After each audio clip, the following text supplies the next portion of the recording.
ആ ഒരു ഉദ്ദേശം ലക്ഷ്യം പ്രാപ്തമാക്കുന്നതിനും വേണ്ടി നമ്മളെല്ലാവരും ഒത്തുകൂടിയിരിക്കുകയാണ്. നിങ്ങളെല്ലാവരും ശ്രദ്ധയോടെ ആകാംക്ഷയോടെ കാത്തിരിക്കുന്ന ആ സമയം എത്തിയിരിക്കുകയാണ്. നമ്മുടെ ഇന്ന് നമുക്ക് ആ ഭഗവാന്റെ കഥകള് പറഞ്ഞു തരാനായിട്ട് ഇവിടെ എത്തിയിരിക്കുന്നത് യേശ് ഗ്രേസ് മൂർത്തി മോഹൻദാസ് പ്രഭുജിയാണ്. അദ്ദേഹം വളരെ ചെറുപ്പം മുതലേ, ഞാൻ നേരത്തെ ഒരു പോസ്റ്റ് ഇട്ടിരുന്നു, പ്രഭുജി അങ്ങനെ ഒന്നും പറയുന്ന പ്രഭുജിക്ക് ഇഷ്ടമല്ല, എങ്കിലും ഇത് നമ്മുടെ ഒരു കടമ അതൊരു നിറവേറ്റണം എന്നുള്ളത് കൊണ്ട് മാത്രം പറയുകയാണ്.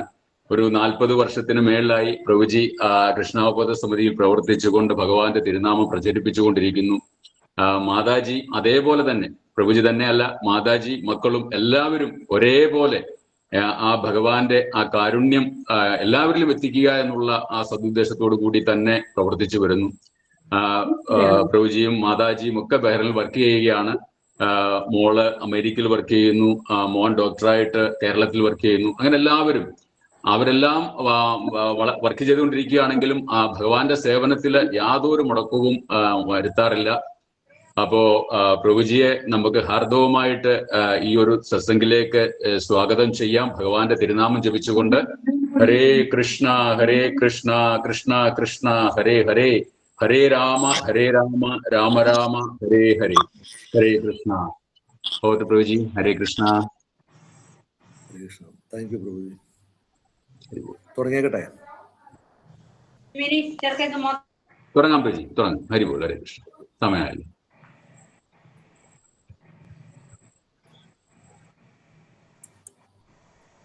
ഹരേ കൃഷ്ണ.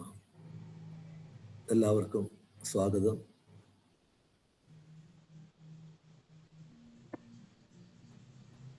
ഞാൻ ചെറിയൊരു ഇൻട്രൊഡക്ഷൻ തന്നിട്ട് ജയരാധാമാധവ് ചെല്ലാമെന്ന് വിചാരിക്കുന്നു. നമ്മള് നോക്കൂ, ഇന്നിപ്പോൾ നിങ്ങൾ ഈ ഒരു ഗൂഗിൾ മീറ്റിൽ കൂടെ കയറി എന്നെ കാണുന്നു, അല്ല ഈ ക്ലാസ്സുകൾ കേൾക്കുന്നു. അതിന് നിങ്ങളൊരു മാധ്യമം ഉപയോഗിച്ചു. ഗൂഗിൾ മീറ്റ് എന്ന് പറയും. ഇന്നലെ ക്ലാസ്സിലല്ല, വേറൊരു ക്ലാസ്സിലാണ് ചിലപ്പോൾ നമ്മൾ സൂം എന്ന് പറയുന്നതായിരിക്കും. അപ്പോൾ ഗൂഗിൾ മീറ്റ് എന്ന് പറയുന്ന ഒരു മാധ്യമത്തിൽ കൂടെ കയറിയിട്ടാണ് നമുക്കിവിടെ എത്താൻ പറ്റിയത്. അപ്പൊ നമ്മുടെ ലക്ഷ്യം എന്തായിരുന്നു? നമ്മുടെ ലക്ഷ്യം എന്ന് പറഞ്ഞാൽ ഈ ഗൂഗിൾ മീറ്റിൽ കൂടെ കയറി നമ്മൾക്ക് കാണണം. അത് നിറവേറ്റാൻ വേണ്ടി നമ്മൾ ഗൂഗിൾ മീറ്റ് കയറിയാലേ പറ്റുള്ളൂ. അപ്പൊ എന്നെ ഈ ക്ലാസ് നിങ്ങൾക്ക് കേൾക്കണമെങ്കിൽ ഗൂഗിൾ മീറ്റിൽ വന്നേ പറ്റത്തുള്ളൂ, അല്ല വേറെ ഒരു മാർഗവും ഇല്ല. അത് കയറിയേ പറ്റത്തുള്ളൂ. നമ്മുടെ നാട്ടിൽ ഇപ്പോഴ് ഈ യാത്ര ചെയ്യുമ്പോഴ് നമുക്ക് ഗൂഗിൾ മാപ്പുണ്ട്. അതായത് നമുക്ക് ഒരു സ്ഥലത്ത് പോകണമെന്നറിയാം, പക്ഷെ അവിടെ പോയിട്ടില്ല. അപ്പോൾ അത് നമ്മളെ ഗൈഡ് ചെയ്ത് അവിടെ കൊണ്ടുപോകാൻ വേണ്ടി നമ്മൾ ഉപയോഗിക്കുന്നതാണ് ഗൂഗിൾ മാപ്പ്. അതിൽ കൂടെ നമുക്ക് യാത്ര ആ മാപ്പിൽ വെച്ചാൽ അത് പറയുന്ന രീതിയിൽ പോയി കഴിഞ്ഞാൽ നമുക്ക് അവിടെ എത്താൻ പറ്റും. അപ്പൊ നമുക്ക് ആദ്യം അറിയാം ഒരു സ്ഥലത്ത് പോകണമെന്നറിയാം, പക്ഷെ വഴി അറിയാൻ മേല. അപ്പൊ നമ്മൾ എന്തുപയോഗിക്കും? ഗൂഗിൾ മാപ്പ് ഉപയോഗിക്കും. അത് ഉപയോഗിച്ച് കഴിഞ്ഞാൽ നമുക്ക് പ്രോപ്പറായിട്ട് അവിടെ ചെല്ലാൻ പറ്റും. അപ്പൊ നമുക്കെല്ലാം നമ്മുടെ ജീവിതത്തിൽ നമ്മൾ ഈ ഭൂമിയിൽ വന്നു, നമ്മൾ യാത്രയിലാണ് എല്ലാവരും. ഈ യാത്രയിൽ നമ്മൾ എവിടേക്ക് പോകുന്നു, എന്താണ് നമ്മുടെ എയിം, എവിടെ നമ്മൾ എത്തിച്ചേരണം എന്ന് നമുക്കൊരു ധാരണ മനസ്സിലുണ്ടെങ്കിൽ, നമുക്ക് എല്ലാവരും പറയും ഗോലോക വൃന്ദാവനത്തിൽ പോകണമെന്ന്. ഗോലോക വൃന്ദാവനത്തിൽ പോയിട്ടുള്ളവരാരും ഇവിടെ ഉണ്ടാവത്തില്ല ഇപ്പോൾ, അല്ലേ? അപ്പൊ നമുക്ക് വഴി അറിയില്ല, എങ്ങനെയാണ് പോകേണ്ടത്, എവിടെയാണ് പോയിട്ടുണ്ട്, അത് എവിടെയാണ്, എങ്ങനെയാണ്, ആർക്കും അറിയത്തില്ല. പോണമെന്നറിയാം, പക്ഷെ അറിയില്ല. അതിനുപയോഗിക്കുന്ന ഒരു ഗൂഗിൾ മാപ്പാണ് നമ്മുടെ ഭഗവത്ഗീത അല്ലെ ഭാഗവതം. അപ്പൊ അത് ആ പ്രകാരം ശാസ്ത്രം പറയുന്ന രീതിയിൽ നമ്മൾ അതിനെ അനുഗമിച്ചു കഴിഞ്ഞാൽ നമുക്ക് എത്തേണ്ട സ്ഥലത്ത് നമുക്ക് എത്തും, യാത്ര സുഗമമായിട്ട് എത്തും. അതിനാണ് നമ്മൾ ഭഗവത്ഗീത പഠിക്കാൻ പോകുന്നത്. നമുക്ക് പ്രാർത്ഥിച്ചുകൊണ്ട് നമുക്ക് തുടങ്ങാം. ജയ രാധ മാധവ കുഞ്ച വിഹാരേ ഗോപിജന വല്ലഭ ഗിരിവരധാരേ. ജയ രാധ മാധവ കുഞ്ച വിഹാരേ ഗോപിജന വല്ലഭ ഗിരിവരധാരേ. യശോദനന്ദന വ്രജ ജനരഞ്ജന യമുന തിരാവനചാരേ. യശോദനന്ദന വൃജജനരഞ്ജന യമുന തിരാവനചാരേ ജയ രാധ മാധവ കുഞ്ച വിഹാരി ജന വല്ലഭ ഗിരിവരധാരേ ഹരേ കൃഷ്ണ കൃഷ്ണ കൃഷ്ണ ഹരേ ഹരേ ഹരേ രാമ രാമ രാമ ഹരേ ഹരേ ഹരേ കൃഷ്ണ കൃഷ്ണ കൃഷ്ണ ഹരേ ഹരേ ഹരേ രാമ രാമ രാമ ഹരേ ഹരേ ഹരേ കൃഷ്ണ കൃഷ്ണ കൃഷ്ണ ഹരേ ഹരേ ഹരേ രാമ രാമ ഹരേ ഹരേ ഹരേ കൃഷ്ണ കൃഷ്ണ കൃഷ്ണ ഹരേ ഹരേ ഹരേ രാമ രാമ ഹരേ ഹരേ ജയ രാധാ മാധവ രാധേ ജയ രാധാ ശ്യാമ സുന്ദര രാധേ ജയ കൃഷ്ണ ബലറാം കൃഷ്ണ ബലറാം ജയ വൃന്ദാവനധാം ജയ ഗൗരാനിതായ് ജയ ഗൗരാനിതായ് ജയ ഗൗരാനിതായ് ജയ പഞ്ചതത്വ ജയ പഞ്ചതത്വ ജയ പഞ്ചതത്വ ജയ ജയ പ്രഭുപാദ് ശ്രീല പ്രഭുപാദ് ജയ ജയ ഗുരുദേവ്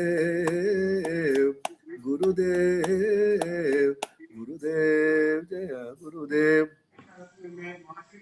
ജയ ഓം ശ്രീപാദ പരമഹംസ പരിവ്രജകാചാര്യ സ്തോത്ര സദർദവേന്ദ്ര ഭക്തി വേദാന്ത സ്വാമി ശ്രീല പ്രഭുപാദ മഹാരാജ് की जय जय ओम श्रीपाद परमहंस परिव्रजकाचार्य स्तोत्र सदवेंकट भक्ति सिद्धांत सरस्वती महाराज भगवान की जय आनंद गोड़ी वैष्णव वृंद की जय नमाचार्य ठाकुर की जय प्रेम सखो जय श्री कृष्ण चैतन्य प्रभु नित्यानंद श्री अद्वैत गदाधर शिवासादि गुरु भक्तवृंद की जय श्री श्री राधा कृष्ण गोपिनाथ श्याम कुंड राधा कुंडगिरी और वृंदावन धाम की नवदेव धाम की गंगामयी के भक्ति देवी की जय तुलसी देवी की जय अनंत गोड़ी वैष्णव वृंद की जय ग्रंथराज श्रीमद भागवतम के इसकोन वर्तमान गुरु के समवेत भक्त वृंद की जय गुरु प्रमानंदे हरि ओम ग्लोरी सुसमंडोटी सोल गुरु शुभुरवान गौरंगा ओम अज्ञानतिमिरान्धस्य ज्ञानाञ्जनशलाकया चक्षुरुन्मिलितं येन तस्मै श्री गुरुवे नमः श्री चैतन्यमनोभीष्टं स्थापितं येन भूतले स्वयं रूपकदा मह्यं ददाति सुपदान्तिकं वन्देहं श्रीगुरुं श्रीयुतपदकमलं श्रीगुरुं वैष्णवांश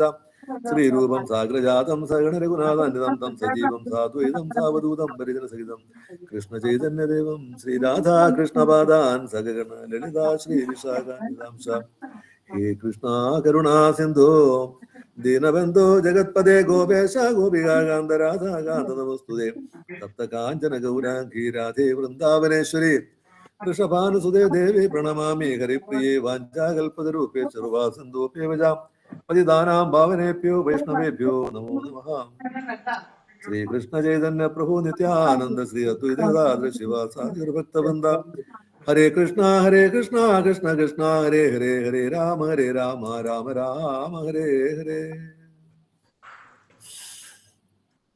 ओम नमो भगवते वासुदेवाय ओम नमो भगवते वासुदेवाय ओम नमो भगवते वासुदेवाय नारायणं नमस्कृत्य नरं चैव नरोत्तमं देवीं सरस्वतीं व्यासं ततो जयमुदिरे नष्टप्रायेषु भद्रेषु नित्यं भागवतस्य सेवया भगवत्युत्तमश्लोके भक्तिर्भवति नैष्ठिके मूकं करोति वाचालं भङ्गुं लङ्घयते गिरिं यत्कृपातमहं वन्दे श्रीगुरुदिनदारिणं परमानन्दमाधवं श्री चैतन्यईश्वरम् हरे कृष्णा कृष्ण कृष्ण हरे हरे हरे राम राम राम हरे हरे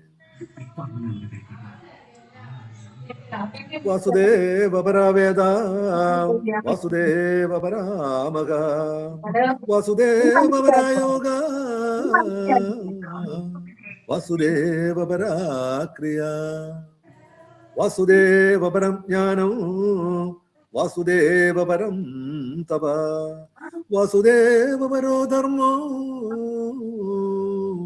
വാസുദേവ പരാഗതി വാസുദേവ പരാഗതി സച്ചിദാനന്ദരൂപായ വിശ്വോൽപത്യാദിഹേതവേ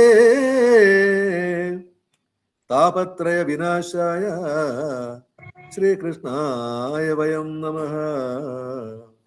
ശ്രീകൃഷ്ണായ വയം നമഃ. ഹരേ കൃഷ്ണ. എല്ലാവർക്കും സ്വാഗതം. ഭഗവത്ഗീതയുടെ ഒരു ഇൻട്രൊഡക്ഷൻ തരുന്നു. അതിനു മുമ്പായി ഇങ്ങനെ ഒരു അവസരം എനിക്കിപ്പോൾ ലഭിച്ചത് മുരളീപദന ശ്യാമദാസ് പ്രഭുവും വല്ലഭിയുടെയും മാതാജിയുടെ കെയർ ഓഫിലാണ്. ഭയങ്കര സന്തോഷം. നിങ്ങളെല്ലാവരും എപ്പോഴും ഈ സത്സംഗത്തിൽ വളരെ ഉത്സുകരായിട്ട് എപ്പോഴും ഉണ്ടാവണമെന്ന് പ്രാർത്ഥിക്കുന്നു. നമ്മൾ ഭഗവത്ഗീതയെ പറ്റി ബേസിക്കായിട്ടൊന്ന് പഠിക്കാം. ഞാൻ മുമ്പേ പറഞ്ഞു, നമുക്ക് ഒരു സ്ഥലത്ത് പോകണം, പക്ഷെ നമുക്ക് വഴിയറിയാൻ മേല. ആ സ്ഥലത്ത് നമുക്ക് എത്തിയേ പറ്റത്തുള്ളൂ. അല്ലെങ്കിൽ നമ്മൾ എന്ത് പറ്റും? നമ്മള് വഴിയറിയാൻ മേലാതെ പോയി വീണ്ടും തിരിച്ചു വരുന്നു, വീണ്ടും പോകുന്നു, വഴിയറിയാൻ മേല. ഭഗവത്ഗീതയിലെ അർജുനൻ ഇവിടെ ഭഗവാൻ ശ്ലോകം പറയുന്നുണ്ട്, അർജുന, നീ ബ്രഹ്മലോകം വരെ പോയാലും, സാധാരണ ആൾക്കാരെ പറ്റി പറയുകയാണ്, അവർ വീണ്ടും ക്ഷീണേ പുണ്യേ മർത്യലോകം. നമ്മുടെയും സാക്ഷാൽ ഭഗവാന്റെ ധാമത്തിൽ എത്തുക എന്നുള്ളതാണ്. ആ ബ്രഹ്മഭുവനാം ലോക, ഭൂമി തൊട്ട് ബ്രഹ്മലോകം വരെ. ആ ബ്രഹ്മഭുവനാം ലോക പുനരാവർത്തിനോ അർജുന. ഹേ അർജുന, ആ ബ്രഹ്മലോകം വരെ പോയാലും പുനരാവർത്തി വീണ്ടും ക്ഷീണേ പുണ്യേ മർത്യലോകം. ഈ ഭൂമിയിൽ വന്ന് ജനന മരണ സംഖ്യയിൽ കറന്നു. പക്ഷേ മാമുപേത്യതി കൗന്ദേയ, ഹേ കൗന്ദേയ, എന്റെ ധാമത്തിൽ വരുന്നവൻ പുനർജന്മന വിദ്യതേ, അവർക്ക് പുനർജന്മം കൊടുക്കില്ല. നോക്കൂ, ഭഗവാൻ നമുക്ക് ആ കറക്റ്റ് സ്ഥലത്ത് വഴി തെറ്റാതെ നമുക്ക് അവിടെ ചെന്ന് പറ്റണം. അങ്ങനെയാണെങ്കിൽ നമ്മൾ രക്ഷപ്പെട്ടു. പിന്നീട് ഒരു ദോഷം ഉണ്ടാവില്ല. ആ വഴി നമുക്കറിയണമെങ്കിൽ നമ്മൾ ഈ ഭഗവത്ഗീത, ഭാഗവതം, ചൈതന്യ ചരിതാമൃതം എന്നീ ഗ്രന്ഥങ്ങളൊക്കെ വായിച്ചു പഠിച്ച് മനസ്സിലാക്കി അതുപോലെ നമ്മൾ മുന്നോട്ട് പോകും. 700 ശ്ലോകമുള്ള ഭഗവത്ഗീത. അതിനൊരു ഇൻട്രൊഡക്ഷൻ തരികയാണ്. അതായത് ഭഗവത്ഗീതയിലെ ആദ്യത്തെ അധ്യായം 1 തൊട്ട് 46 ശ്ലോകം വരെ. അതിലെ 4-5 സെക്ഷനായിട്ട് നമുക്ക് ക്ലാസ് എടുക്കുന്നതായിരിക്കും നല്ലതെന്ന് തോന്നുന്നു. അതിൽ 1 തൊട്ട് 19 വരെ സൈന്യ വിവരണങ്ങളാണ്. എന്തുകൊണ്ടാദ്യം പറയാം. പിന്നെ 1 തൊട്ട് 11 വരെ പറഞ്ഞാൽ ധൃതരാഷ്ട്രയുടെ ചോദ്യങ്ങളാണ്. 12 തൊട്ട് 20 വരെ യുദ്ധ വിജയ സൂചനകളാണ്. ധൃതരാഷ്ട്ര ഉണ്ടവിടെ, യുദ്ധം നടക്കാൻ പോകുന്നു. കുരുക്ഷേത്ര യുദ്ധക്കളത്തിലെ സൈന്യ നിരീക്ഷണം, ഇതാണ് നമ്മുടെ ആദ്യത്തെ ചാപ്റ്റർ. എന്താണ് ഈ ഭഗവത്ഗീത? അതായത് ഭൗതിക അസ്തിത്വം, നമ്മുടെ ഭൗതിക അസ്തിത്വം എന്ന അവിദ്യയിൽ നിന്ന് മാനവ സമുദായത്തെ മോചിപ്പിക്കുകയാണ് ഭഗവത്ഗീതയുടെ ലക്ഷ്യം. നമുക്ക് മോചനമില്ലാതെ കിടക്കും.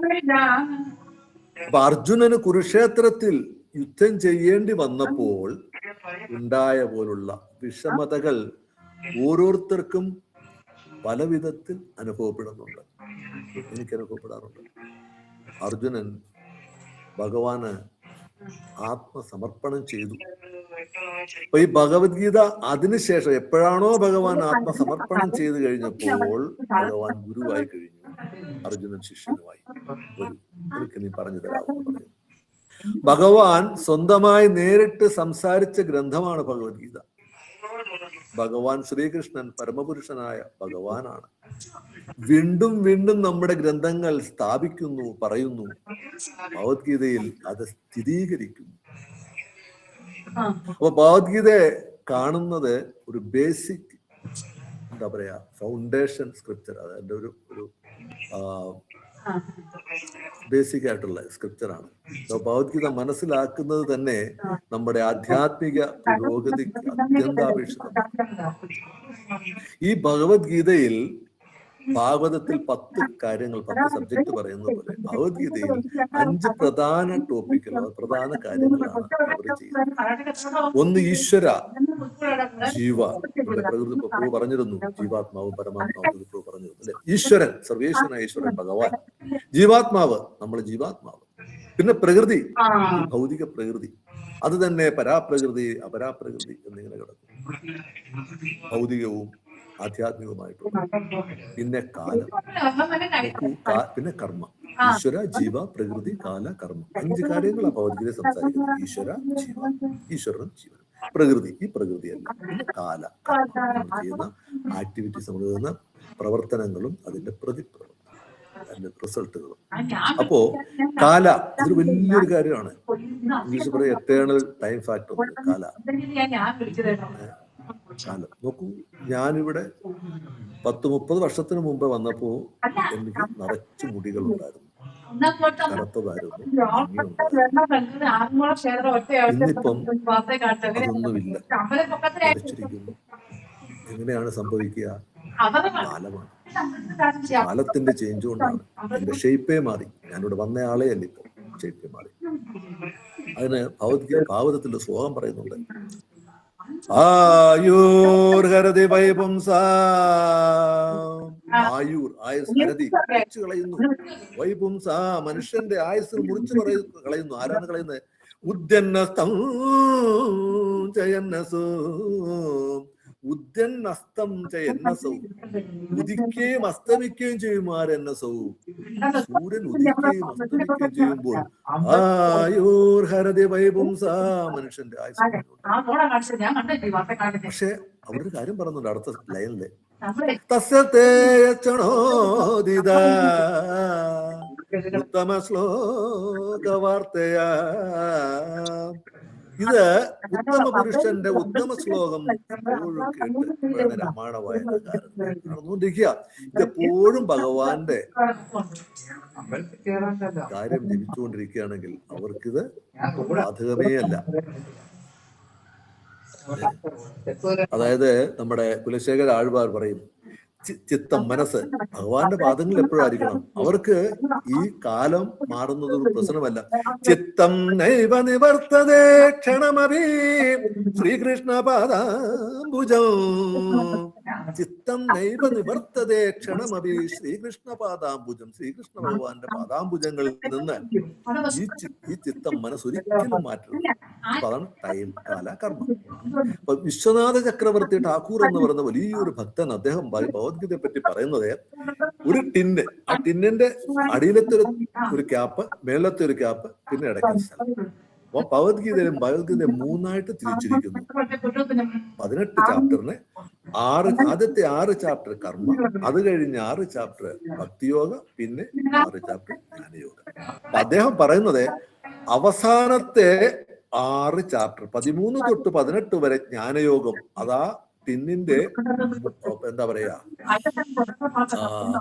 മുകളിലത്തെ അടപ്പാണ്. പിന്നെ അദ്ദേഹം പറയുന്നു അതിന്റെ ഏറ്റവും താഴത്തെ തട്ടിലുള്ള അടപ്പാണ് കർമ്മയോഗ, 1 തൊട്ട് 6 വരെ. അപ്പൊ 1 തൊട്ട് 6 വരെ അടിയിലത്തെ അടപ്പ് കിട്ടി, 13 തൊട്ട് 18 വരെ മേളത്തെ കിട്ടി. ഭഗവത്ഗീതയുടെ ഇടയ്ക്കൊരു 6 ഉണ്ട്, 7 തൊട്ട് 12 വരെ, അതാണ് ഭക്തിയോഗ. അദ്ദേഹം പറഞ്ഞത് ജുവൽ, അദ്ദേഹം പറഞ്ഞത് ജുവൽ ബോക്സ് എന്നാണ് പറയുന്നത്, രത്നങ്ങളുടെ പെട്ടി എന്നാണ് പറയുന്നത്, രത്നപ്പെട്ടിയാണ്. ആ ജുവൽ ബോക്സിനെ അദ്ദേഹം മധ്യഭാഗത്തെ അദ്ദേഹം പറഞ്ഞിരിക്കുന്നത് ഇതാണ് ഭക്തിയോഗ എന്ന് പറയുന്നത്, ഏറ്റവും പ്രധാനമാണ്. അപ്പൊ യോഗ എന്ന് പറഞ്ഞാൽ ഇതിപ്പോ യോഗ, വിയോഗം, യോഗ, വിയോഗം, അടുത്തു മാറി. അപ്പൊ യോഗ എന്ന് പറഞ്ഞാൽ ഒരു ലിങ്കിങ് പ്രോസസ്സാണ്. അതുകൊണ്ട് ഭഗവാനുമായിട്ട് നമ്മൾ അടുക്കുന്നു അല്ലെ. അതിലേറ്റവും പ്രാധാന്യമായിട്ട് നമ്മുടെ കർമ്മത്തിൽ കൂടെ നമ്മൾ ചെയ്യുന്ന നമ്മുടെ പ്രവർത്തനത്തിൽ കൂടെ നമ്മൾ അടുക്കുക. നമ്മുടെ എന്താ പറയാ, പ്രതിഫലം ഇച്ഛിച്ചുകൊണ്ട് നമ്മൾ ചെയ്യുന്ന കർമ്മത്തിൽ നമ്മൾ നടക്കുമ്പോൾ അത് കർമ്മയോഗത്തിലൂടെ. പിന്നെയോ ഭഗവാനെ തത്വശാസ്ത്രത്തിൽ ആണെങ്കിൽ നമ്മൾ അത് ജ്ഞാനയോഗമായി അടുക്കാൻ ശ്രമിക്കുക. ഭഗവാനോട്ട് ഏതായാലും ഭഗവാൻ അടുക്കുന്നു, യോഗത്തിലായി. അത് ഭഗവാനെ എന്താ പറയാ, നമ്മള് ധ്യാനത്തിലിരിക്കുന്നു, പരമാത്മാവിനെ മെഡിറ്റേറ്റ് ചെയ്ത് ധ്യാനത്തിലിരിക്കുന്നു, അതിനെ അഷ്ടാംഗ യോഗം. എന്നാൽ ഭക്തിയുടെ സേവനമാണെങ്കിൽ, അതായത് ശ്രവണം, കീർത്തനം, വിഷ്ണു സ്മരണം, ഭക്തിയുടെ സേവനമാണെങ്കിൽ അതിനെ ഭക്തിയോഗം എന്ന് പറയുന്നു. യോഗം, അടുക്കുക. അപ്പോൾ ഭക്തിയോഗം, അപ്പൊ ഭക്തിയോഗമാണ് ഭഗവത്ഗീതയുടെ യഥാർത്ഥ സന്ദേശം. അപ്പൊ ഭഗവത്ഗീതയുടെ ആ സന്ദർഭം എന്ന് പറയുന്നത്, കോണ്ടെക്സ്റ്റ് എന്ന് പറയുന്നത്, സന്ദർഭം എന്ന് പറയുന്നത് യുദ്ധമാണ്. എന്നാൽ ഭൗതികതയ്ക്കകത്ത് അങ്ങനെ യുദ്ധം പറയുന്നില്ല, പക്ഷെ ആ സന്ദർഭം എന്ന് പറയുന്നത് യുദ്ധമാണ്. ആരുമായിട്ടാണ്? പാണ്ഡവരും കൗരവരും, പാണ്ഡുവിന്റെ 5 പുത്രന്മാരും ധൃതരാഷ്ട്രയുടെ 100 പുത്രന്മാരും തമ്മിലുള്ള ഒരു യുദ്ധമാണ് നടക്കുന്നത്. അപ്പോ ധൃതരാഷ്ട്രർ എപ്പോഴും പാണ്ഡുവിന്റെ, തന്റെ അനുജന്റെ മക്കളെ അകറ്റി നിർത്താൻ ശ്രമിച്ചിരുന്നു. രാജ്യാധികാരം സ്വന്തം പുത്രന് ദുര്യോധനൻ കിട്ടണമെന്ന് അദ്ദേഹം ആഗ്രഹിച്ചു. തന്റെ പുത്രന്മാർ കിട്ടണമെന്ന് ആഗ്രഹിച്ചു. അപ്പൊ അവിടെ സഹോദരന്റെ പുത്രന്മാരെ അവിടെ വെച്ചേ മാറ്റി. നോക്കൂ, യുദ്ധവും കാര്യങ്ങളും എല്ലാം അന്ന് അവിടെ നിന്നേ തുടങ്ങിക്കഴിഞ്ഞു. നീരസം വളർന്നു. സാക്ഷാൽ ഭഗവാൻ ശ്രീകൃഷ്ണൻ സ്വയമേ ഒരു ഒത്തുതീർപ്പിനായി സംസാരിക്കാൻ ദുര്യോധന സദസ്സിൽ ചെല്ലുന്നു. എനിക്കറിയാം, അവിടെ വെച്ചിട്ട് ഭഗവാനെ പിടിച്ചു കെട്ടാനൊക്കെ ഒരുങ്ങുന്നതും കാര്യങ്ങളും. ദുര്യോധനൻ സമ്മതിച്ചില്ല, ഒരു ഒത്തുതീർപ്പിനും സമ്മതിച്ചില്ല. അവസാനം യുദ്ധം പ്രഖ്യാപിച്ചു. ദുര്യോധനൻ, ദുശാസനൻ, ശകുനി, കർണൻ, ഭീഷ്മൻ, ദ്രോണൻ ഇവരൊക്കെ ഒരു വശത്ത്, മറ്റൊരു വശത്ത് യുധിഷ്ഠിര മഹാരാജാവ്, ഭീമൻ, അർജുനൻ, സഹദേവൻ, നകുലൻ, ദ്രുപദ രാജാവ്, വിരാട് മഹാരാജാവ് ഒക്കെ മറുവശത്ത്. കൂടെ ഭഗവാൻ കൃഷ്ണനും നിൽപ്പുണ്ട്. ആയുധവെടുക്കത്തിൽ യുദ്ധം ചെയ്യാനല്ല, പക്ഷെ ഭഗവാനോട് നിൽപ്പുണ്ട്. ഏകദേശം 5000 വർഷങ്ങൾക്ക് മുമ്പ് യുദ്ധം തീരുമാനിച്ചു. ഇതിനു മുമ്പ് ഭീമൻ അവര് വിഷം കൊടുക്കുന്നുണ്ട്, വീട് കത്തിച്ചു കളയുന്നുണ്ട്, ഇരിക്കില്ലം കത്തിക്കുന്നു, ദ്രൗപദിയുടെ വസ്ത്രാക്ഷേപം നടത്തുന്നു, ചൂത് കളിച്ച് രാജ്യം പിടിച്ചെടുക്കുന്നു. അങ്ങനെ ധാരാളം ഉപദ്രവങ്ങൾ നടത്തി. അവസാന യുദ്ധം തന്നെ, ഒരു മാർഗവും യുദ്ധം ചെയ്തേ പറ്റൂ. ഭഗവാൻ പോയി ചോദിച്ചു, ഇല്ല, യുദ്ധം സൂചി കുത്താൻ സ്ഥലം കൊടുക്കില്ലെന്ന് പറഞ്ഞു. അപ്പൊ യുദ്ധം തുടങ്ങുന്നതിന് മുമ്പ് പ്രധാന യോദ്ധാവായ അർജുനൻ ആകെ പരിഭ്രാന്തനായി. എന്ത് ചെയ്യണം? കാരണം യുദ്ധം തുടങ്ങുന്നതിന് മുമ്പേ അർജുനൻ ഭഗവാനോട് പറയുന്നു, ഹേ കൃഷ്ണ, ഏതായാലും നമ്മൾ യുദ്ധത്തിന് വന്നു. ഈ 2 സൈന്യത്തിന്റെ നടുവിലേക്ക് രഥം കൊണ്ടുപോകൂ, ഞാനൊന്ന് കാണട്ടെ. ഇവിടെ ഉത്സുകരായി വന്ന് നിൽക്കുന്ന ആൾക്കാരെ എല്ലാം ഒന്ന് കണ്ടോട്ടെ ഞാൻ. സേനയോരുഭയോർ മധ്യേ രഥം സ്ഥാപയമേച്ചുതാ. അച്യുതാ, സേനയുടെ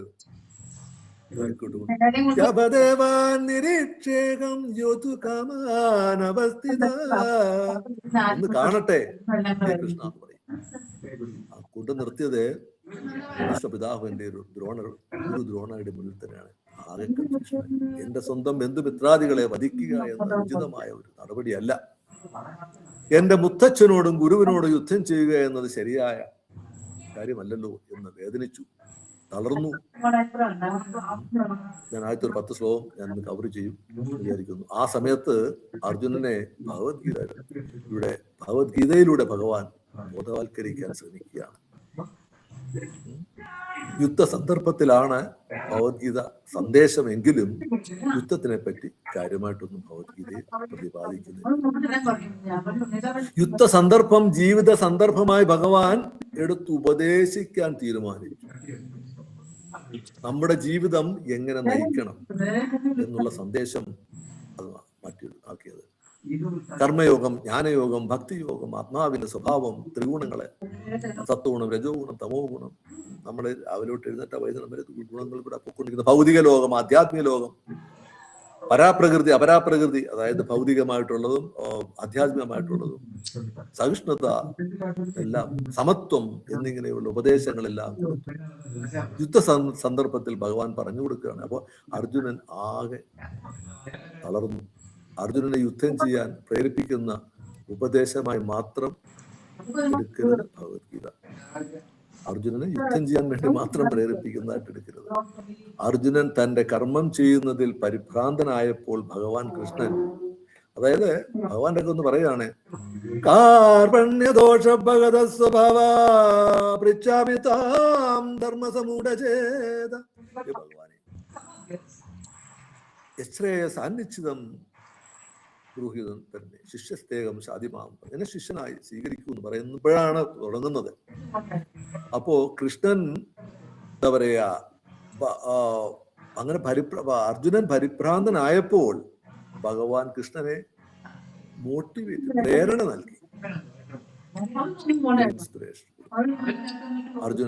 അർജുനോട് അർജുനന്റെ ഡ്യൂട്ടി ചെയ്യാൻ പറഞ്ഞു. ശരിയായ ബോധത്തോടെ തന്റെ കർമ്മം നിർവഹിക്കാൻ പറഞ്ഞു, വൈരാഗ്യത്തോടും അറിവോടും കൂടി. ഇപ്പൊ നമ്മളും നമ്മുടെ ജീവിതത്തിൽ ചിലപ്പോൾ പല പല കാര്യങ്ങളിൽ പരിഭ്രാന്തരാകും. ആ സമയത്ത് ഒരാൾ നമ്മളെ ഉപദേശിക്കാൻ ഉണ്ടാവണം.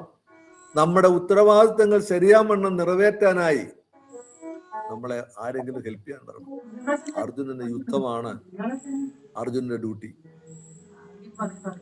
നമുക്ക് മറ്റെന്തെങ്കിലും ആകാം. കുട്ടികളുടെ ഡ്യൂട്ടി എന്തുവാ? പഠിക്കുക എന്നുള്ളതാണ്. ഓരോരുത്തർക്കും ഓരോ. മാനേജർക്ക് മറ്റൊരു ഡ്യൂട്ടിയാണ്. ഭഗവത്ഗീത നമ്മുടെ ജീവിതം ശരിയാവണ്ണം നയിക്കാൻ ഉപദേശിക്കുന്നു, നമ്മുടെ സംശയങ്ങൾ തീർക്കുന്നു. അർജുനൻ പറയുന്നു, ഞാൻ പറഞ്ഞില്ലേ, കാർപണ്യദോഷ ഭഗത സ്വഭാവ പൃച്ഛാമി താം ധർമ്മസമൂഢചേത. ധർമ്മ സമൂഢം, ഞാൻ ആകെ ധർമ്മസങ്കടത്തിലായിരിക്കുന്നു ഭഗവാനെ. അതതിന്റെ കയ്യിൽ നിന്ന് ഗാന്ധീവം വരെ പോവാണ് താഴെ. അത് ആലോചിക്കാൻ പറ്റാത്തൊരു കാര്യമാണ്. അത്ര വിഷമിച്ചു പോയി. അപ്പോ ധർമ്മസമൂഢം, സങ്കടത്തില. എന്നാൽ ഭഗവത്ഗീത അവസാനം അർജുനൻ പറയുന്നു, നോക്കൂ, ഇതെല്ലാം ആയി കഴിയുമ്പോഴും അവസാന ചാപ്റ്റർ നമ്മൾ ചെയ്താൽ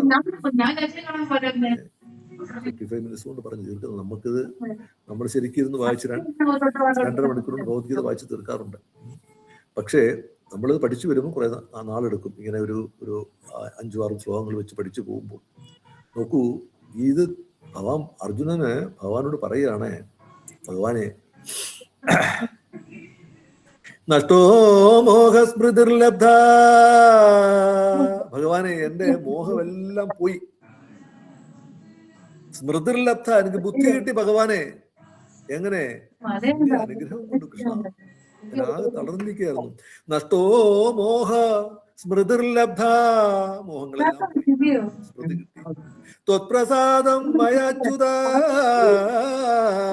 ഹേ അച്യുത, ത്വത്പ്രസാദം, അവിടുത്തെ പ്രസാദം കൊണ്ട് എനിക്ക് ഇതെല്ലാം തിരിച്ചു കിട്ടി എന്നാണ് പറയുന്നത്. യഥോസ്മിൻ ഗതസന്ദേഹം കരിഷ്യേ വചനം, എനിക്ക് പറഞ്ഞു തരൂ ഭഗവാനെ, ഞാൻ എന്ത് ചെയ്യണമെന്ന് പറഞ്ഞോളൂ. അപ്പൊ അർജുനൻ പറഞ്ഞു, എന്റെ എല്ലാ കൺഫ്യൂഷനും മാറിക്കഴിഞ്ഞു. ഹേ അച്യുത, അവിടുത്തെ അനുഗ്രഹം കൊണ്ട് എല്ലാ എന്താ പറയാ ആശയക്കുഴപ്പങ്ങളും മാറിക്കഴിഞ്ഞിരിക്കുന്നു. നിങ്ങൾ ഭഗവത്ഗീത കേൾക്കാൻ വന്നതായതുകൊണ്ട് ഭഗവത്ഗീത എല്ലാവരുടെയും ഉണ്ടോ എന്ന് എനിക്കറിയില്ല. എല്ലാവരും മുരളീവദന ശ്യാമദാസ് പ്രഭുവിനെ അവിടെ കേരളത്തിലുള്ളവർ, അവിടെ പന്തളത്തുള്ളവർ കോണ്ടാക്ട് ചെയ്തിട്ട് ഒരു ഭഗവത്ഗീത വാങ്ങിക്കുക. ആദ്യത്തെ ശ്ലോകം തൊട്ട് പെട്ടെന്ന് നമുക്കൊന്ന് ചൊല്ലിപ്പോവാം. ധർമ്മക്ഷേത്രേ കുരുക്ഷേത്രേ, കുരുക്ഷേത്രം ധർമ്മക്ഷേത്രമാണ്. സമവേദായുയുത്സവ മാമക പാണ്ഡവശ്ചൈവ കിമ കുറുവദ സഞ്ജയ. ധർമ്മക്ഷേത്രം, തീർത്ഥാടന സ്ഥലമായ പുണ്യസ്ഥലമായ കുരുക്ഷേത്രം. ഇതാണ് ധൃതരാഷ്ട്രർക്ക് വിഷമം വരുന്നത്. അവിടെ 2 കാര്യമുണ്ട്. ഒന്ന്, കുരുക്ഷേത്രം എന്ന് പറഞ്ഞാൽ പുണ്യഭൂമിയാണ്, അതിന്റെ സ്വാധീനമുണ്ട് അവിടെ. കൂടാതെ ധർമ്മത്തിന്റെ നാഥനായ ഭഗവാൻ സാക്ഷാൽ ശ്രീകൃഷ്ണ ഭഗവാനോടുണ്ട്. പിന്നെ എൻ്റെ മക്കൾ എങ്ങനെ വിജയിക്കും എന്നുള്ളൊരു അങ്കലാപ്പുണ്ട് ധൃതരാഷ്ട്രർക്ക്. കുരുക്ഷേത്രത്തിൽ വെച്ച് ഉദ്ദോത്സുകരായി ഒന്നിച്ചുകൂടിയ തൻ്റെ മക്കളും പാണ്ഡുപുത്രന്മാരും എന്തു ചെയ്തു എന്ന് ചോദിക്കുകയാണ്. ആരൊക്കെയാണ്? മാമക, എന്റെ പുത്രന്മാരും, പാണ്ഡവശ്ചൈവ, പാണ്ഡുവിന്റെ പുത്രന്മാരും. പാണ്ഡുവിന്റെ പുത്രന്മാരെ ഒരിക്കലും ധൃതരാഷ്ട്രർ തന്റെ പുത്രന്മാരായി കണ്ടില്ല. എന്റെ 100 പുത്രന്മാര്, പാണ്ഡുവിന്റെ 5 പുത്രന്മാര്. മാധുരി മരിച്ചപ്പോൾ കുന്തിദേവി നകുലനെയും സഹദേവനെയും സ്വന്തം പുത്രന്മാരെ എടുത്തു. ഒരിക്കലും വ്യത്യാസം കാണിച്ചിരുന്നില്ല 5 മക്കളായിരുന്നവർക്ക്. എന്നാൽ ധൃതരാഷ്ട്രർ ഇവിടെ പറയുന്നു, തന്റെ പുത്രന്മാർ രാജാവാകുന്നതിൽ ഇവര് തടസ്സമായി നിൽക്കുന്നു. മാമക പാണ്ഡവശ്ചൈവ കിമകുർവത സഞ്ജയ. അവരെന്ത് ചെയ്തു? അദ്ദേഹം തന്നെ പറഞ്ഞു, സമവേദ യുയുത്സവ.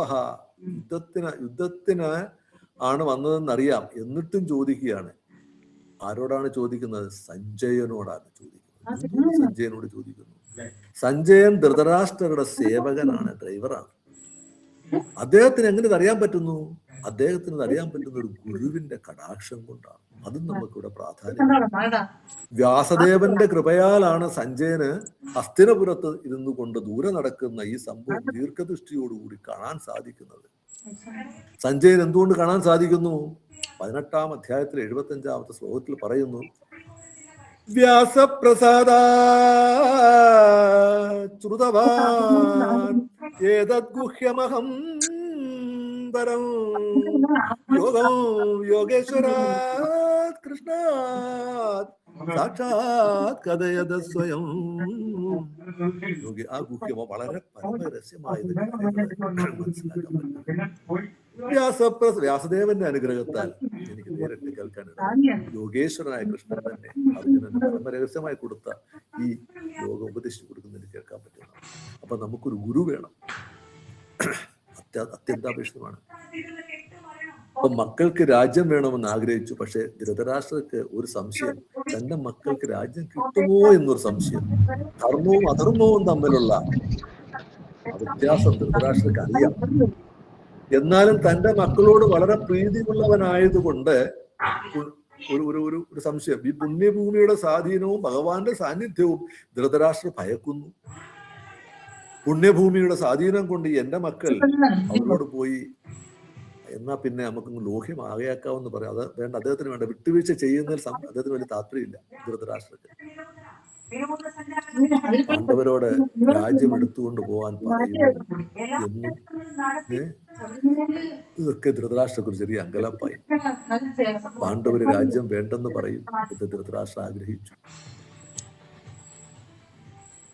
എന്താ പറയാ, കൃഷിക്കാരൻ വയലിലെ കള പറിച്ചു കളയും പോലെ കുരുക്ഷേത്ര ഫീൽഡിലെ കളകളായ ദുര്യോധന പാട്ടുകളെ ചൂടോടെ പിടിച്ച് എഴുതിക്കളയാൻ ഭഗവാൻ തീരുമാനിച്ചു. അതൊരു അടുത്ത എപ്പോഴെങ്കിലും അവസരം കിട്ടുമ്പോൾ അതിന്റെ കഥ വളരെ മനോഹരമായി പറയാം. ഈ യുദ്ധം എന്താണ് നടന്നത്, എങ്ങനെയാണെന്നുള്ളത് വളരെ രസകരമായ കഥയുണ്ട്.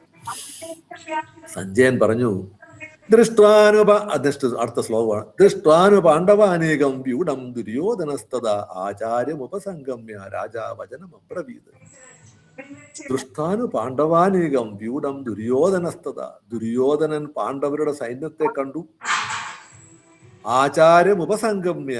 ദുര്യോധനൻ ആചാര്യ അത് ദ്രോണരെ കണ്ടു. എന്നിട്ട് പറഞ്ഞു, രാജാം അബ്രവീത്. രാജാ ദുര്യോധനൻ സംസാരിക്കുകയാണ്. ദുര്യോധനൻ രാജാവായില്ല. രാജാവാകുന്നതിന് മുമ്പ് തന്നെ ഇവിടെ രാജാവ് സംസാരിക്കുന്നു എന്നാ പറയുന്നത്. ആരെയാ രാജാവ് എന്ന് പറയുന്നത്? ദുര്യോധനനെ. എന്നിട്ടും സഞ്ജയൻ ദുര്യോധനെ രാജാവെന്നാണ് വിളിച്ചത്. ധൃതരാഷ്ട്രയുടെ മുമ്പിൽ നിന്നല്ലേ വിളിക്കുന്നേ. പൊളിറ്റിക്കലി ശരിക്കും പറഞ്ഞാല് ഒന്ന് മെഴുകിയെടുക്കുകയായിരുന്നു. ആയതുകൊണ്ട് ജന്മനാ ധൃതരാഷ്ട്ര അന്ധനാണ്. മക്കള് ധർമ്മത്തിലും അന്ധരായിരിക്കുന്നു. എന്നിട്ടും മക്കളോടുള്ള സ്നേഹം കൊണ്ട് ധർമ്മം എന്തെന്ന് അറിയാമെങ്കിലും അധർമ്മികളെ ആയ മക്കളെ സപ്പോർട്ട് ചെയ്യാനായിട്ട് തീരുമാനിക്കുന്നു. ഇനി ദ്രോണരോട് എന്താണ് ദുര്യോധനൻ പറഞ്ഞതെന്ന് നോക്കൂ. ഓരോ വാക്കുകളും ശ്രദ്ധിക്കൂ. പശ്യതാം പാണ്ഡുപുത്രാണാം ആചാര്യമഹതീം ചമും വ്യൂഢം ദ്രുപദപുത്രേണ തവ ശിഷ്യേണ ധീമത. ദ്രുപദപുത്രേണ. ദൃഷ്ടദ്യുമ്നൻ വന്നിട്ടുണ്ടെന്ന് പറഞ്ഞാൽ മതി. അതാണ് ദ്രുപദന്റെ പുത്രൻ ദുഷ്ടബ്ദനാണ്. ദുഷ്ടബ്ദൻ വന്നത് പറഞ്ഞാൽ മതി. അങ്ങനെ പറഞ്ഞില്ല, ദ്രുപദപുത്രേനാ. ദ്രുപദനെ ഒന്ന് എടുത്തു പറഞ്ഞു, കാരണം ദ്രുപദൻ ശത്രുവാണ്. എങ്ങനെയായി ഈ പാണ്ഡവരുടെ ആർമിയെ കണ്ടിട്ട്, അതായത് നോക്കൂ, ആചാര്യൻ ഒന്ന് എന്താ ഹേ ആചാര്യ, നോക്കൂ ഈ പാണ്ഡവ സൈന്യം ഇത് ഒരുക്കിയിരിക്കുന്നത് ദ്രുപദപുത്രനാണ്. ആരാണ് ദ്രുപദപുത്രൻ? ദൃഷ്ടബ്ദുനാണ്. പേര് പറയുന്നില്ല, ദ്രുപദപുത്രനാണ്. അവിടുത്തെ ശിഷ്യനാണ്. ദ്രുപദന്റെ പുത്രനാണ്, അവിടുത്തെ ശിഷ്യനാണ്. അപ്പൊ മനസ്സിലായി, അതായത് ദുര്യോധനന് ദ്രോണരുടെ ദേഷ്യം ഒന്ന് വളർത്തിയെടുക്കണം. ദൃഷ്ടബ്ദുന്നൻ എന്നല്ല പറഞ്ഞത്, ദ്രുപദപുത്രൻ എന്നാണ് പറഞ്ഞത്. കാരണം ദ്രോണാചാര്യരുടെ പുത്രനുമായി ഒരു ശത്രുതയുണ്ട്, വഴക്കുണ്ടായി. രണ്ടുപേരും ഒരു ഗുരുകുലത്തിൽ പഠിച്ചു, ദ്രോണരും ദ്രുപദരും.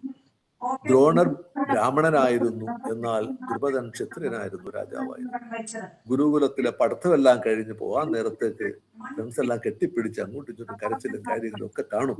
അപ്പൊ ദ്രുപദൻ എന്താ പറയാ പറഞ്ഞു,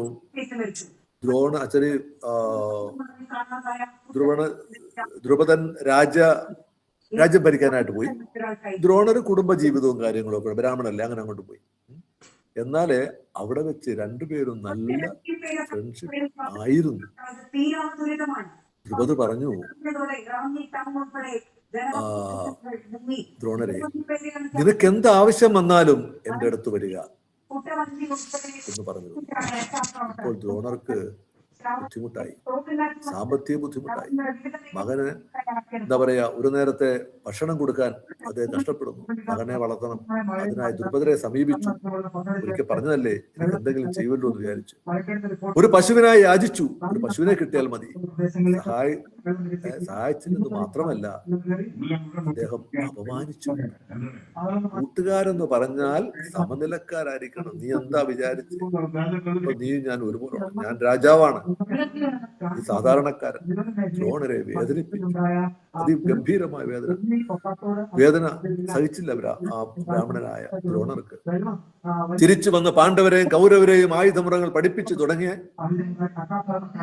എല്ലാം നല്ല എസ്റ്റാബ്ലിഷ് ഒക്കെ ആയിക്കഴിഞ്ഞപ്പോൾ, നല്ലപോലെ ആയിക്കഴിഞ്ഞപ്പോൾ, തന്റെ ഏറ്റവും നല്ല ശിഷ്യനായ അർജുനനെ വിട്ടു ദ്രുപദനെ പരാജയപ്പെടുത്താൻ പറഞ്ഞു. അർജുനൻ പോയി ദ്രുപദനെ പരാജയപ്പെടുത്തി ദ്രോണരുടെ അടുത്ത് കൊണ്ടു. കണക്കേടായില്ലേ? ദ്രുപദർക്ക് ദ്രോണരോട് രോക്ഷം വർദ്ധിച്ചു. ഒരു യജ്ഞം എന്താ പറയാ സംഘടിപ്പിച്ച് അതിൽ നിന്നും പുത്രനുണ്ടായി. ദ്രോണാചാര്യരെ കൊല്ലാൻ വേണ്ടി ആ പുത്രനാണ് ദൃഷ്ടബ്ദുനൻ. ആ ദൃഷ്ടബ്ദുനനെ ആയുധ പരിശീലനം കിട്ടാൻ വേണ്ടി പറഞ്ഞു വിട്ടത് ദ്രോണാചാര്യ അടുക്കലേക്കാണ്. നോക്കൂ, നമ്മളാണ് ചെയ്യൂ. പക്ഷേ ആ ബ്രാഹ്മണന്റെ മഹത്വം അദ്ദേഹം കാണിക്കുകയാണ്. തന്നെ കൊല്ലാൻ വേണ്ടിയാണ് ആയുധ വിദ്യവൻ പഠിക്കാൻ വന്നത്, തന്നെ കൊല്ലാൻ വേണ്ടി ജനിച്ചവനാണ് ഇവൻ. എന്നിട്ടും ദ്രോണാചാര്യെ സമീപിച്ച ആ ദൃഷ്ടബ്ദുനെ ആയുധ വിദ്യകൾ പഠിപ്പിച്ചു. തന്നെ കൊല്ലാനായിട്ട് വന്നെന്ന് മനസ്സിലാക്കിക്കൊണ്ട് തന്നെ ബ്രാഹ്മണനായ ദ്രോണരാജയുടെ ആ മനസ്സ് ആ കുട്ടിക്ക് വിദ്യ നൽകി. ബ്രാഹ്മണൻ തന്റെ അറിവ് മറ്റൊരാൾക്ക് പറഞ്ഞു കൊടുക്കണമെന്നാണ് മടി കാണിക്കില്ല. അവിടെ ദ്രോണർ എന്താ പറയാ എല്ലാ അറിവുകളും പകർന്നു കൊടുത്തു. ഇവിടെ ദുര്യോധനൻ പറഞ്ഞു, നിങ്ങളുടെ ശത്രുവായ ദ്രുപദ പുത്രനാണ് വന്നിരിക്കുന്നത്. ആ ശ്ലോകത്തിൽ പറയുകയാണ്. ആദ്യം തന്നെ ശ്രദ്ധിച്ചോണം, കഴിഞ്ഞ കാര്യങ്ങളൊന്നും മറക്കരുത്. പാണ്ഡവരോടുള്ള ചായ്വ് ഇവിടെ കാണിക്കരുത്. നിങ്ങളുടെ ശത്രുവാണ് മുന്നിൽ നിൽക്കുന്നത്, അവരെ നയിക്കുന്നത്. അത്ര ശൂര മഹേശ്വാസ ഭീമാർജുന സമായുധി യുധാനോ വിരാടശ്ച ദ്രുപദശ്ച മഹാരഥ. സമായുധി, തുല്യശക്തി. അതായത് ആ സൈന്യത്തിൽ ഭീമനും അർജുനനും പോലെ കഴിവുള്ള ഒരുപാട് ആൾക്കാരുണ്ട്. ഭീമനാണെങ്കിൽ 1000 ആനകളുടെ ശക്തിയുണ്ട്. ഒരു ഡിവോട്ടി ഒരിക്കൽ പറയുന്നത്, 1000 ആനകൾ ഇങ്ങനെ ആദ്യത്തെ ഒരെണ്ണം വീണ് കഴിഞ്ഞാല് ആദ്യത്തെ ആളിന്റെ ആ സിറ്റുവേഷൻ ഒന്ന് ആലോചിച്ച് നോക്കൂ അല്ലേ. 1000 ആനകൾ ഇങ്ങനെ നിൽക്കുന്നു. ഏറ്റവും മുന്നിലുള്ള ആനയുടെ ഗതി എന്തായി? അപ്പൊ അർജുനനാണെങ്കിൽ പാശുപതാസ്ത്രം വരെ കരസ്ഥമാക്കിയ ആളാണ്. അതിന്റെ എല്ലാ സർട്ടിഫിക്കറ്റും കൈകൊണ്ട് നടക്കുകയാണ്. കൂടാതെ യുയുധാനയുണ്ട്, വിരാട, ദ്രുപദ, ഇവരൊക്കെ മഹാരഥന്മാരാണ്. ദൃഷ്ടക്ക്, ചേകിദാന, കാശിരാജ, ഇവരെല്ലാവരും ഓരോരുത്തരെ പറ്റി പറയാണ്. അപ്പൊ ഇവരെല്ലാരും ഉണ്ട് എന്ന് പറയുന്നു. നമുക്ക് അടുത്ത ശ്ലോകം നോക്കാം. യുധാമന്യുശ്ച വിക്രാന്ത ഉത്തമൗജാശ്ച വീരവാൻ സൗഭദ്രോ ദ്രൗപദേയാശ്ച സർവ്വയേവ മഹാരഥ. ഈ രഥത്തിൽ നിന്നും രഥത്തിൽ നിന്നുകൊണ്ട് യുദ്ധം ചെയ്യാൻ കഴിവുള്ളവരാണ് സുഭദ്രയുടെ മക്കൾ, ദ്രൗപദിയുടെ മക്കൾ. അങ്ങനെ പാണ്ഡവരുടെ സൈന്യശക്തി ദുര്യോധനൻ വിവരിച്ചു കൊടുക്കുകയാണ്. ഇത് ശത്രുവിനോട് തന്റെ ഭയം വെളിപ്പെടുത്തും അല്ലെ. ആ ശത്രുവിനോടുള്ള തന്റെ ഭയം വെളിപ്പെടുത്തുകയാണ്. നിസാരമല്ല മുന്നിലെ ശത്രു എന്ന് പറയുകയാണ്. പിന്നെ 7 തൊട്ട് 9 വരെയുള്ള ശ്ലോകത്തിൽ സൈന്യശക്തിയും ദ്രോണരോട് പറയുകയാണ്. അസ്മാകം തു വിശിഷ്ടായേ താനിബോധ ദിജോത്തമാ നായക മമ സൈന്യസ്യ സഞ്ചാർത്ഥം താൻ പ്രവീമിതേ. അതായത് ഞാൻ അവരുടെ സൈന്യത്തെ പറ്റി പറഞ്ഞു എങ്കിലും നമ്മുടെ സൈന്യം അതിലും വിശേഷപ്പെട്ടതാണ്. ഒരു സമാധാനം കിട്ടി. ഹേ ദുജോത്തമ, ഹേ ബ്രാഹ്മണ എന്ന് ദ്രോണരോട് പറയാണ്. കേട്ടാട്ടെ. നായക മമ സൈന്യസ്യ, എന്റെ ആർമിയിൽ ഭവാൻ ഭീഷ്മശ്ച കർണശ്ച. ഭവാനുണ്ട്, അവിടുന്നുണ്ട്, ഭീഷ്മരുണ്ട്, കർണനുണ്ട്, കൃപശ്ച സമതിഞ്ജയ അശ്വത്ഥാമ വികർണശ്ച സൗമദത്തി സദൈവ ച. അതായത് ഭഗവാൻ അവിടുന്ന് എന്താ പറയാ, അവിടുന്ന് നോക്കൂ, ഇങ്ങനെയുള്ള ആൾക്കാരെല്ലാം നമ്മുടെ കൂട്ടത്തിലുണ്ട്. ഭീഷ്മരുണ്ട്, കർണറുണ്ട്, കൃപര്, കൂടാതെ അശ്വത്ഥമാവുണ്ട്, വികർണനുമുണ്ട്. വികർണന്റെ പേര് എടുത്തു പറയാൻ കാരണം പാണ്ഡവര് ഒരിക്കല് ദ്രൗപദി വസ്ത്രാക്ഷേപം നടത്തുമ്പോൾ ഈ വികർണൻ മാത്രമേ കൗരവരുടെ കൂട്ടത്തിൽ നിന്ന് എതിർത്ത് പറഞ്ഞുള്ളൂ. അരുതേ, തെറ്റാണ് നിങ്ങൾ കാണിക്കുന്നത്, തെറ്റ് ചെയ്യരുത് എന്ന് പറയുന്നുണ്ട്. യുദ്ധസമയത്ത് ആരെങ്കിലും അപ്പുറോട്ടോ ഇപ്പുറോട്ടോ പോകുന്നുണ്ടോ എന്ന് വിളിച്ചു ചോദിക്കുമ്പോൾ വികർണനാണ് വരുന്നത് പാണ്ഡവരുടെ കൂട്ടത്തിൽ. അതുകൊണ്ട് വികർണനും മിടുക്കനാണ്. വികർണനെ പറ്റി എടുത്തു പറയുന്നു. അപ്പൊ ഇവിടെ വികർണനെ കയ്യിലെടുക്കാൻ വികർണന്റെ പേരും പറഞ്ഞു ആണ്. ഇവർ വിചാരിച്ചു വികർണനോട് നിൽക്കുമെന്ന്. ചുമ്മാതാ, ഇവിടെ കുഴപ്പമില്ല. അവിടെ നിന്ന് ധർമ്മപുത്രർ വിളിച്ചു ചോദിക്കും, ആരെങ്കിലും ഞങ്ങളുടെ കൂടെ കൂടുന്നോ എന്ന് വിളിച്ചു ചോദിക്കും, അല്ലെ അങ്ങോട്ട് പോകുന്നുണ്ടോ എന്നൊക്കെ ചോദിക്കും. യുദ്ധം തോന്നുന്നു, ധർമ്മയുദ്ധമല്ലേ. അപ്പം വികർണൻ കൂടി ഇപ്പറഞ്ഞു പോരും. പക്ഷെ ആ വികർണൻ കൂടെ നിൽക്കുമെന്ന് വെച്ചാൽ വികർണന്റെ പേരൊക്കെ എടുത്ത് പറയാ. അപ്പൊ ഇവിടെ വികർണനെ കയ്യിലെടുക്കാൻ വേണ്ടി പറഞ്ഞു. അന്യേജ ബഹവ ശൂര മദർത്ഥ ജീവിത നാനാശസ്ത്ര പ്രകരണ സർവേ യുദ്ധ വിശാരദ. ധാരാളം പടയാളികൾ എനിക്ക് വേണ്ടി ജീവിതം നൽകാൻ തയ്യാറായി. ആര് പറയാ? ദുര്യോധനൻ പറയാണ്, ധാരാളം പടയാളികൾ എനിക്ക് വേണ്ടി ജീവിതം നൽകാൻ നിൽക്കുന്നതിന്റെ അർത്ഥം എന്താ? ഭൂപാദർ പറയാണ്, ദുര്യോധനൻ പറയുന്നു ഇവരൊക്കെ എന്റെ കൂടെ നിന്നാൽ ഇവരൊക്കെ തീർന്നു പോകുന്നു. ഇവരെന്റെ കൂടെ നിൽക്കുന്നത് കൊണ്ട് ഒക്കെ ജീവൻ പോകുന്നു. ദുര്യോധനൻ പറയുകയാണ്, വേണ്ടോ, എന്റെ കൂടെ നിന്ന് ജീവിതം കളയാൻ വേണ്ടി എന്റെ കൂടെ നിൽക്കുന്നുണ്ടോ ധൈര്യമായിട്ടെന്നാ പറയുന്നത്. പക്ഷെ ശിവപ്രഭ പറയുകയാണ്, എന്റെ കൂടെ നിന്നാൽ ജീവിതം പോവും, അതുകൊണ്ട് വന്നിരിക്കുകയാണ്. പര്യാപ്തം തദസ്മാകം ബലം ഭീഷ്മാഭിരക്ഷിതം പര്യാപ്തം തുതമേഷാം ബലം